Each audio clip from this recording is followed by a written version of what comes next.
आज मी आपल्यासोबत बटाट्याच्या भजीची अशी रेसिपी शेअर करणार आहे, जी बनवायला खूप सोपी आहे.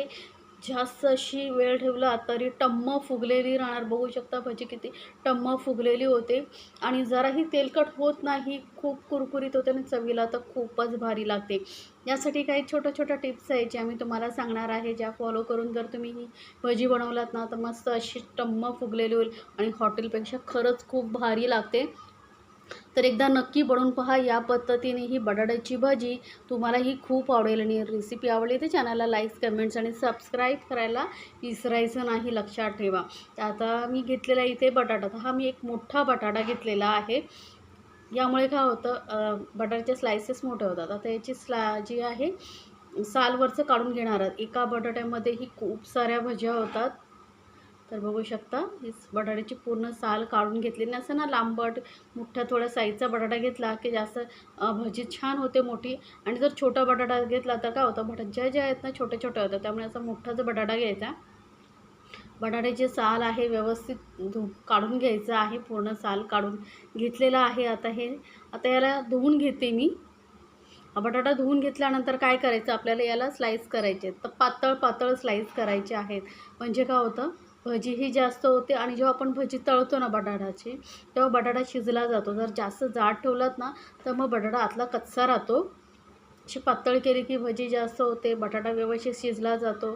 त्यामुळे असे पातळ स्लायसेस करून घ्यायचे. तर इथे मी सुरीने घेतलेले आहे, तुम्ही स्लायसरनेही करू शकता. हे बघा, मस्त असे पातळ स्लायसेस मी करून घेते. आणि हे बटाटे आपण लगेचच पाण्यात ठेवणार आहोत. म्हणजे काय होईल, यावरती जे स्टार्च वगैरे आहे ते निघून जाईल. तर बटाट्याचे स्लाईस करून मी हे असे पातळ घेतलेले आहेत. बघू शकता किती अशा पातळ स्लायसेस आपण केलेले आहेत. आणि मोठा बटाटा घेतल्यामुळे स्लायसेसही मोठ्या भरपूर झालेले आहेत. एका बटाट्याची तुम्हाला ना 3 ते 4 जणांना मस्त आरामात भजी पुरते. आता यामध्ये पाणी घालून 1-2 वेळा धुवून घेते मी. बघू शकता, हे जे स्टार्च आहे ना ते आपल्याला काढून टाकायचं आहे. असं चोळून बटाटा आपण धुवून घेऊया. आणि परत यामध्ये पाणी घालून आपण बटाटा असाच थोडा वेळ ठेवायचा आहे बरं का. तोपर्यंत आपण पुढची तयारी करूया. तर हा बटाटा आपण आता साईडला ठेवूया.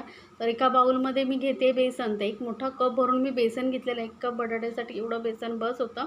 आता भजी कुरकुरीत आणि टम्म फुगण्यासाठी आपण यामध्ये घालणार आहोत कॉर्नफ्लोअर.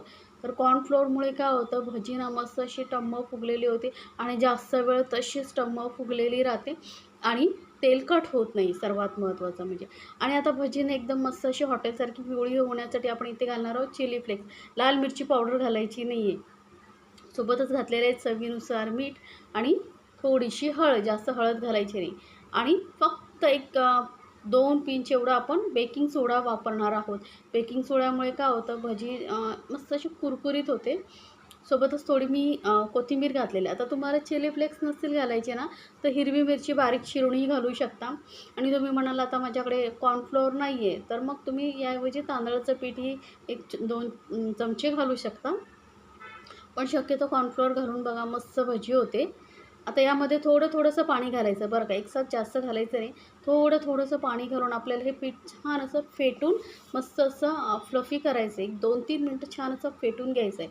फेटून घेतल्यामुळे काय होतं, एक तर आपण यामध्ये जे बेसन घेतलं आहे मस्त असं फ्लफी होतं, छान असं स्मूद होतं. कॉर्नफ्लोअर घातलं आहे त्यामुळे जी भजी आहे ना जास्त टम्म फुगलेली होते. जास्त वेळ तशीच फुलून राहते. त्यामुळे बेसन असं छान असं फेटून घ्यायचं. एकसाथच असं एकाच डायरेक्शनमध्ये 2-4 मिनटं तरी फेटून घ्या. बघा, मस्त असं फेटल्यामुळे गुठळ्याही जातात आणि एकदम असं ना स्मूथ असं आपली ही पेस्ट तयार होते. बघू शकता बेसन किती छान असं फेटून घेते. आणि हलका कलर चेंज होईपर्यंत आपल्याला हे फेटून घ्यायचं आहे. ते जसं फेटत जाल ना, तसं तुम्हाला कळेल की बेसनचा आता कलर चेंज होत आलेला आहे. आणि जास्त पातळही आपल्याला हे पीठ करायचं नाही. पातळ केल्यामुळे काय होतं, जेव्हा आपण तेलामध्ये भजी सोडतो ना, ते एक्स्ट्रा पीठ जास्त निघतं आणि भजी मग पातळ होते. वरचं कवर एका साईडला निघतं वगैरे. त्यामुळे हे असं इतपत घट्ट आपल्याला हे पीठ ठेवायचं आहे. बघू शकता हलकासा कलरही चेंज झालेला आहे बेसनचा. आता यामध्ये असा हे बटाटा छान असा घोळून घ्यायचं आहे पूर्ण. व्यवस्थित सर्व बाजूने कवर झाला पाहिजे आणि एक्स्ट्रा पीठ आहे ते काढून घ्यायचं. आणि तेल चांगलं गरम पाहिजे आणि गरम तेलामध्ये ही भजी मस्त सोडायची. आणि एका वेळेस जास्त सोडू नका, म्हणजे काय होतं, एकावर एक बसल्या जातात आणि त्यांना फुलायला जागा भेटत नाही.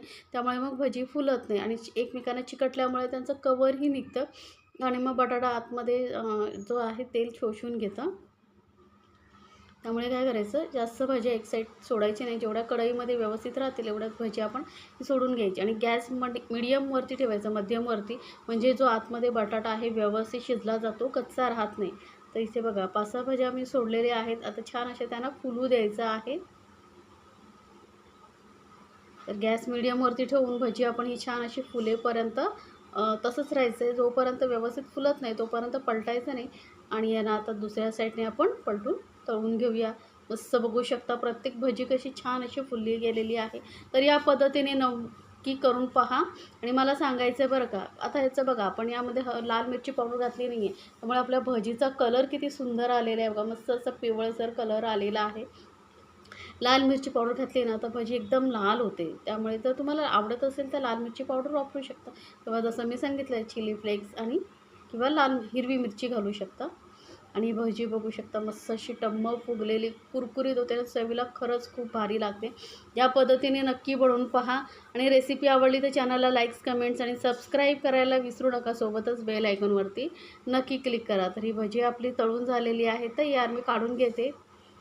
आता बघू शकता मस्त अजूनही तशीच भजी टम्म फुगलेली आहे. तर एकदा नक्की बनवा आणि आपल्या फॅमिलीसोबत एन्जॉय करा. आणि मला सांगायचं हां, तुम्हाला ही रेसिपी कशी वाटली आणि ही रेसिपी तुम्ही कुठून पाहताय तेही मला सांगायचं. म्हणजे काय होतं, मलाही कळतं ना की माझे व्हिडिओ कुठून कुठून पाहिले जात आहेत. हे बघू शकता भजी, प्रत्येक भजी अशी टम्म फुगलेली होते आणि जास्त तेलही शोषून घेत नाही. तर नक्की बनवायचं आहे आणि चॅनलला सबस्क्राईब जरूर करायचं आहे.